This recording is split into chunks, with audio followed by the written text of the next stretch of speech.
Hey! Tambala na! At eto na sila, ang nag-iisang masugid na tagahanga ni Nicole Yala. Chris Chuper! Kasama ang nag-iisang die-hard fan ni Chris Chuper, Nicole Yala! Dear Nicole and Chris. Dear Nicole and Chris. Dear Nicole and Chris. Dear Nicole and Chris. Magandang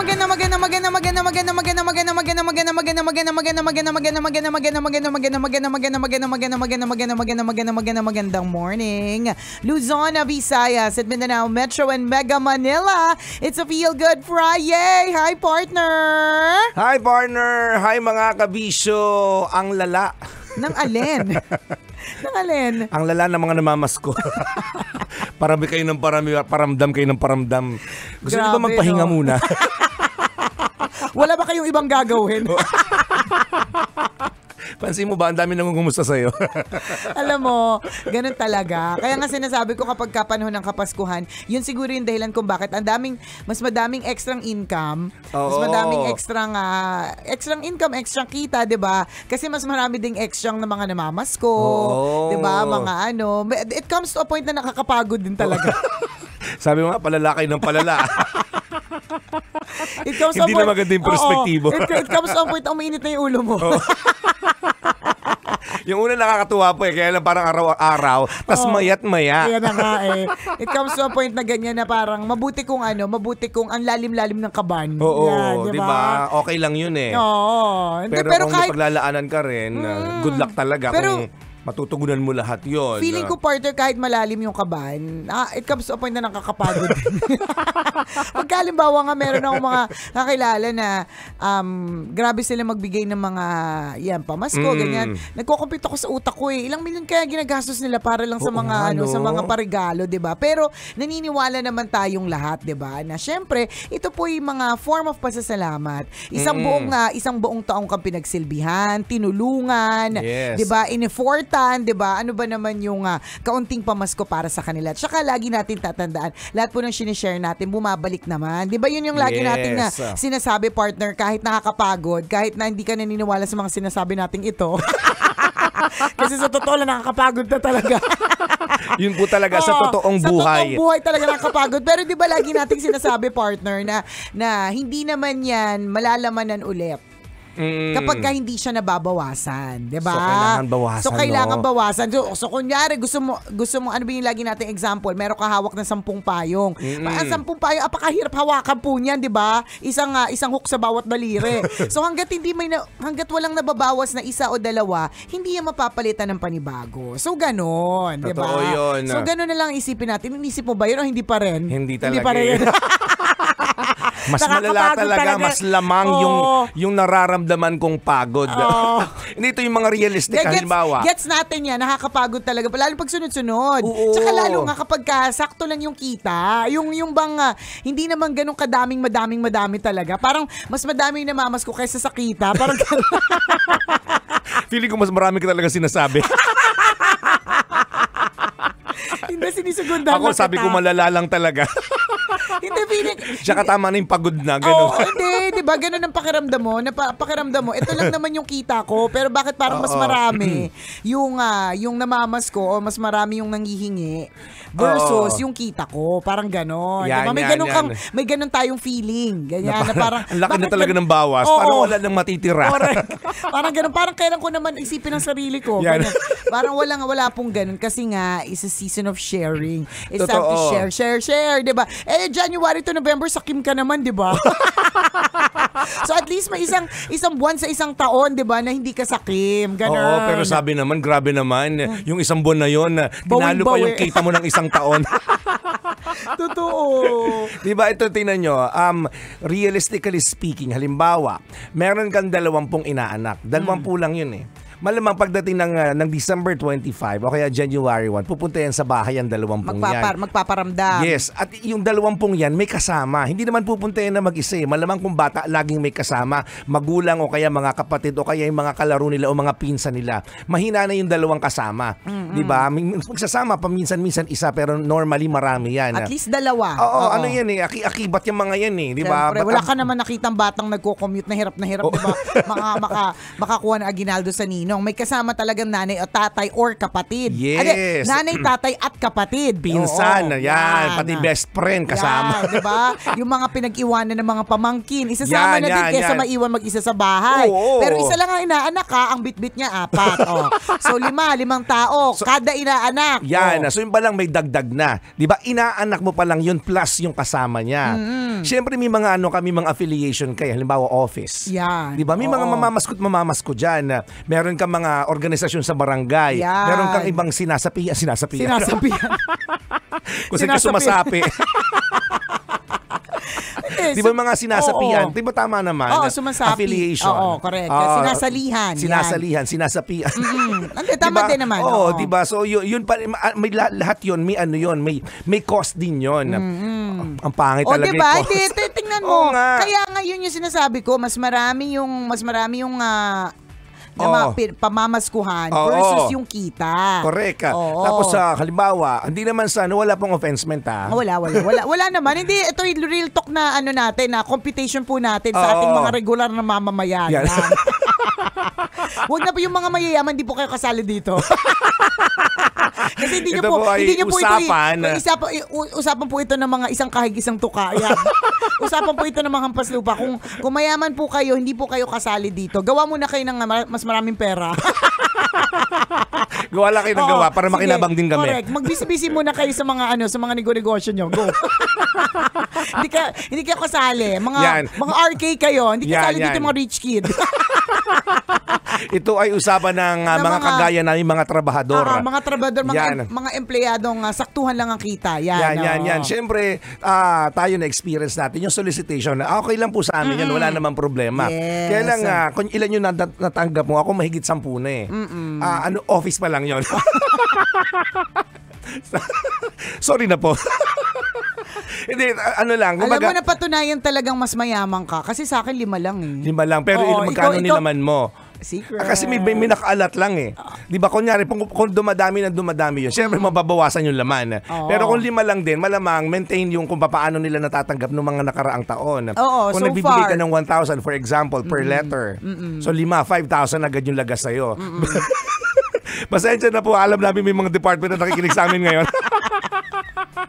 Si Chuper lang ang nagreklamo, ha? O hindi ka nagreklamo. Pinag-uusapan natin yung mga kagaya nating mga trabahador. Sige na nga, okay. Support kita dyan. Natutuwa din naman po kami magbigay. Hindi ako sa amin, maluwag yun. Hindi sa akin maluwag. Sa akin maluwag yun. Pagka yung dito. Oo, pag sa office, okay lang po yun. Sa akin maluwag okay siya. lang. Pag sa opisina, wala talaga siyang, ano yan eh. Siyempre, labs natin ng mga kasamahan natin dito. Tsaka given na yan from 2004. Alam mo yun? So, hindi na siya bago. So, pwede po kayong umulit next year. Okay lang po yun. Oo naman. Ulit lang kayo next year. Yan. So, kunyari, office pa lang. Kunyari, may 10 ka na kaagad. Paano kung pala kaibigan ka? Yun na nga. Yan yung sinasabi natin eh. Kaya nga minsan gusto ko talaga maging introvert. Yung hindi masyadong nagsasalita. Hindi nagsasocialize. Hindi kailangan pumiar. Hindi masyadong lapitin. Yung hindi kailangan. Yung hindi lapitin, yung parang wag natin siyang lapitan, ang tahimik niya. Kasi feeling ko, mas lalapitan kasi talaga yung ma-PR eh. Di ba? Ay, ang bibo niya, ang daldal niya, pwede yan, di ba? Parang feeling ko minsan pag Christmas, sana maging introvert ako.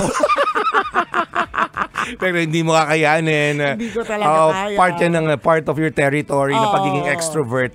So maraming lalapit sa iyo pagdating ng Christmas. So yung sinasabi natin, halimbawa office pa lang. May mga solicitation na ulit na lang po namin na okay lang po sa amin. Okay lang sa tambalan na magbigay kayo. Mga ka-opisina lang po namin. Yun po ang gusto po naming stress. Yan. Sa office lang namin kami. Walang sama ng loob. yung gusto naming suportahan sa mga Christmas party nila. Yan. Okay lang po sa amin yun. Oo naman. Yung sinasabi natin, office pa lang yun. Siyempre may affiliation ka sa barangay, for example. Yan ang sinasabi bilang natin. Nicole Ayala, for example, kilala ka sa sa subdivision ninyo, sa village ninyo. Hindi nila ako kilala. Talaga ba? Oo. Kasi introvert ka doon. Oo, kasi introvert ako sa amin. Dito lang naman ako sa Love Radio maingay. Sa tunay na buhay, sinasabi kaya ng mga tao, tahimik ka pala sa personal. Sabi ko, opo, yan. Kumipot. Opo. Parang ang hirap magpanggap sa katayuang yan. ang hirap panindigan. Oo. So ang daming affiliation. Kumbaga, sa tingin ko tayo average 20 envelopes yung makukuha mo. Marireceive mo for December. So kung lalamnan mo siya ng 500, pinakamababa na. Kasi nakasobre, nakakahiya magbigay ng 20, Oo naman. 50. Actually, party nakakaya magbigay ng 500. Ay, 500 lang yung binigay ko. Yun lang kain talaga na kaya. Wala na pong matitira sa 13 month ko. Feeling ko lang. Hindi, feeling ko lang Hindi kung kukunti ulit sila. I-judge ka nila. Parang, dami namang kita nito. Dumadaan yung yung... Oy, hindi rin. Huwag nyo isi. 500 lang talaga nilalagay ko. Feeling ko ginudge ka nila sa 500. Huy, nagpa-thank you kaya sila. Dapat ginawa mo namang 600. Kasi ako 600 Apakayabang, 100 na pala tinaas.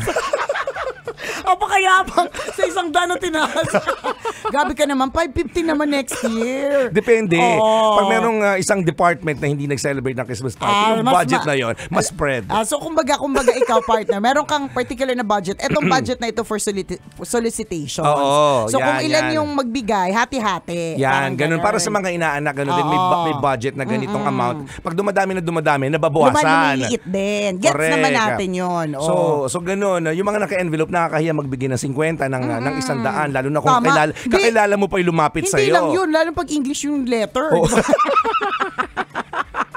Tapos ginandaan may mga di ba maganda pagkaka-print ng letter. Correct. So, mahina na talaga yung 500 pesos. So, ilan yung 20 times 500? Magkano 10,000 na agad. Huwag tayo magko-compute kasi sasakit yung puso ko. Hindi mag-compute. Hindi malalim ang kaban. Hindi ako nagko-compute pag Pasko tinabuti. Ikaw na unang nag-compute.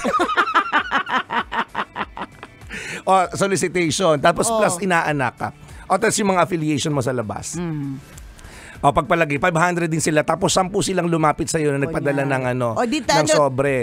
Di 20,000 na. 20,000. Kasi 20 envelopes, 20 inaanak. Oo. Di ba? Hindi pa nga kasama yung mga kasama ng mga inaanak. Yes. Oo. So palagay mong 15,000 din yun naaabot. Kunyari, ganon. Tago 100. Okay, so, 50. 55,000 na. Wala pa naman 50 malutong ngayon. Kaya nga. Hirap tuloy. Isang araw, sabi ko, Kajut, patanong naman sa bangko kung meron na silang new bills. Bumalik, meron na daw po, tigo 100. Sabi ko, bakit ganun? Next time na lang. So, bakit hindi po kayo nag-release ng 50 tsaka 20 nananawagan po kami kung meron pong bangko na meron pong tig-50 po. Message nyo naman po kami. Message po kami. Kasi yung dito sa amin sa malapit, tigo 100 lang, hindi namin kaya. Paano ibabudget, di ba? Paano? Kunyari, 3 yung kasama. Ang budget mo lang 150. So, matik mabibigay mo 200 agad. Diba? Tingnan mo na dagdagan. Kasi wala kang panukli Di ba nakakayang, kaya hindi wala kang 50. So, nakakayang humingi ng, suklihan mo naman yung ninang mo. Kasi may ibang inaanak pa akong bibigyan. Allotment ko lang kasi sa iyo 150. Wala kasing 50 ngayon sa bangko. Hindi ba kayo nag-print ng bagong bills? Oo nga. Our friends from BSP. Or baka dito lang sa area natin? Hindi, sabi din daw talaga? Sa iba, walang malutong na 20. Mga bilog-bilog Hindi, wala naman talagang 20 na malutong. Hindi, umasa kasi ako. 50. 50 wala din. Yung 50 yung wala. Wala din. Puro 100 tsaka 200. Nervous din tayo pag next time 500 na lang yung new bills. Hindi na ako lalabas sa bahay. Magkapatay ako ng ilaw. Madilim lagi sa inyo. Malungkot. Lagi may nakababang kurtina para hindi masilip. Totoo. Grabe. Maglalabas ako ng aso. Yung matapang. Yung may rabies. Ay, Di ba? So nako. magkano na kaagad yun? Talaga mahina, maglalagas ka ng 50 mil. Di ba? Sa Oo, sobrang hindi. dami. Oo, sa regular na ano Sa ha. regular na empleyado, magkano Or- lang yung 13th month pay mo? 22,000 to 25,000. Correct, tama. Oo, O, diba? kaya nga, di ba, dyan na pumapasok yung ano, paano ba? Hindi ko rin alam. May pasensya na wala pong Oo. walang offense. Hindi, pero ano yun, partner? Walang intensyon na ipahayag na wala na may sama kami na loob. Di ba pagod na agad ako, alas 8 pa lang. Ilaban natin. Laban lang, partner. Kapit lang. Ubus agad yung boses, alas 8 pa lang. Laban lang, partner. Malapit na. Ganun talaga pag nauubos ang pera. Nauubos din ang boses. Nangihina din. Tingnan mo, pag nabibigyan tayo ng pera, nagkakaroon tayo ng kakaibang lakas, di ba? Ganyan. Wala pong intensyon na magpahayag ng Hindi, sama ng loob. ito ay Experience na mga pangkaraniwang nila lang. Experience ng mga pangkaraniwang nila lang. Kaya parang feeling nila, minsan, ang Pasko ay nakakapagod. Correct. Ganyan, di ba? Kaya yung mga iba, ang ginagawa nila, ito pwede nyo rin pong gawin, mga kabisyo, no? Dapat buong taon, masama na lang po yung ugali ninyo. Para pagdating ng December, wala mag-a-attempt na lumapit sa'yo, masama ugali mo. 'Di ba? Lagi mong iisipin, partner, kapag ka ikaw ang inaabutan ng envelope at kailangan mong lamanan yan, kasi hindi masama ang ugali mo. Yan. Nakikita ang kanila ng kabaitan at kabusilakan ng kalooban. Yan. Ramdam nila ang iyong generosity at ramdam nila ang iyong abundance. Yan. Kaya ako pag December, hindi ako nagko-compute. Oo, basta alam kong meron, tapos bigay lang, ganun, hanggang kaya. Yan. Kahit hindi malalim ang kaban. Oo, pero yun nga, gets ko naman na it comes to a point na, bakit ako na naman? Ganon, di ba? Na nakakapag, lalo na kung sunod-sunod. Lalo na kung hindi nga malalim ang kaban, di ba? Totoo yun. May hangganan lang pero din. yan sinasabi ko sa'yo, huwag ka mag-compute, partner. Hindi naman ako nag-compute. Masakit siya ulo. Nakita ko lang, parang wala naman talaga yung wallet ko. Para kanina may laman to, tapos kanina ubos na rin. Ganon talaga. Pero pansinin mo, kahit nawawala siya, may bumabalik. Ako yun yung napapansin ko lagi Sa parang mawawala, ang daming na mga nireleases, maya may mga dumating. Ganon. Na mas marami. Oo, hopefully lagi. Ayun, ganyan. Amen to that. Amen to abundance, di ba? Totoo yun. And prosperity. Yan. Laban lang, mga tambalanista. Go, go, go!